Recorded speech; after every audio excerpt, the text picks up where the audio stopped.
ಪ್ರತಿ ಯೂನಿವರ್ಸಿಟಿಲೂ syllabus change ಮಾಡ್ತೀವಿ ಹಾ. As per the industry norm. ಇಂಡಸ್ಟ್ರಿಗೆ ಏನ್ ಬೇಕು ಅವಶ್ಯಕತೆ ಇದೆಯೋ ಹಾ. ಅದೇ ತರ ಸಿಲೆಬಸ್ ಪ್ರತಿ 3 ವರ್ಷಕ್ಕೊಂದ್ಸಲಿ ಚೇಂಜ್ ಆಗುತ್ತೆ. ಇವಾಗ SCP ಅಂತ ಇದು ಮಾಡ್ತಿದ್ವಿ, ಸ್ಟೇಟ್ ಎಜುಕೇಶನ್ ಪಾಲಿಸಿ ಅಂಡರ್. ಈಗ ಸಿಲೆಬಸ್ ಚೇಂಜ್ ಆಗಿದೆ. ಈ ಸಿಲೆಬಸ್ ಹೇಗಿದೆ ಅಂತಂದ್ರೆ ಇಂಡಸ್ಟ್ರಿಗೆ ಏನ್ ಬೇಕು ಮಕ್ಕಳಿಗೆ, BCA ಮಕ್ಕಳಿಗೆ ಅದೇ ತರ ಸಿಲೆಬಸ್ ಅನ್ನ ನಾವು ಇದು ಮಾಡಿದ್ವಿ. ಎನಿವೇ ಸರ್, ಮಾತಾಡ್ತಾ ಒಂದು ಲ್ಯಾಬಿಗೆ ನಮ್ಮನ್ನ ಕರ್ಕೊಂಡು ಬಂದಿದ್ದೀರಿ. ಸ್ಟೂಡೆಂಟ್ಸ್ ಎಲ್ಲ ಇದಾರೆ, ಈ ಲ್ಯಾಬ್ ಪರಿಚಯ, ಇಲ್ಲಿ ಹೆಂಗೆ ಟ್ರೈನಿಂಗ್ ಸಿಗುತ್ತೆ ಸ್ಟೂಡೆಂಟ್ಸ್ಗೆ ಅದ್ರ ಪರಿಚಯ ಆಗ್ಬಹುದಾ ನಮ್ಗೆ? ಎಸ್ಪೆಷಲಿ BCA ಮಕ್ಕಳಿಗೆ ಥಿಯರಿ ಏನಿರುತ್ತೋ ಅದನ್ನ ನಾವು ಲ್ಯಾಬ್ ಅಲ್ಲೇ ಕಂಡಕ್ಟ್ ಮಾಡ್ತೀವಿ. ಯಾಕಂದ್ರೆ ಏನ್ ಥಿಯರಿ ಹೇಳ್ತೀವೋ ಅದನ್ನ ಪ್ರಾಕ್ಟಿಕಲ್ ಆಗು ಅವ್ರ ಎಕ್ಸ್ಪೀರಿಯನ್ಸ್ ಆಗ್ಲಿ. ಸಪರೇಟ್ ಆಗಿ ಲ್ಯಾಬ್ ಅಂತ ಅವ್ರಿಗೆ ಇದು ಮಾಡಲ್ಲ.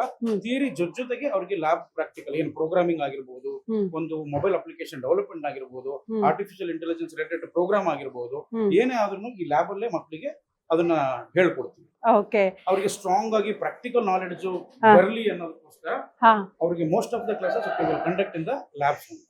ಬಟ್ ನೀವ್ ಹೇಳ್ತಾ ಇರೋದನ್ನ ಕೇಳಿಸ್ಕೊಂಡ್ರೆ ಸರ್, ಈಗ BCA ನೀವ್ ಹೇಳ್ತಾ ಇದ್ರ ಅದ್ರ ಸ್ಪೆಷಾಲಿಟಿ. ಈಗ BCA ಮುಗಿದ್ಮೇಲೆ ಹೊರಗಡೆ ಹೋಗಿ ನಾವು ಬೇರೆ ಕೋರ್ಸ್ ಮುಗಿಸಿದ್ರೇನೆ ಜಾಬ್ ಅನ್ನೋ ತರ ಏನಿಲ್ಲ. ಸೊ ಎಲ್ಲ ಇಲ್ಲೇ ಪ್ರಿಪೇರ್ ಆಗ್ಬಿಡ್ತಾರೆ ಮಕ್ಕಳು ಅಂತ.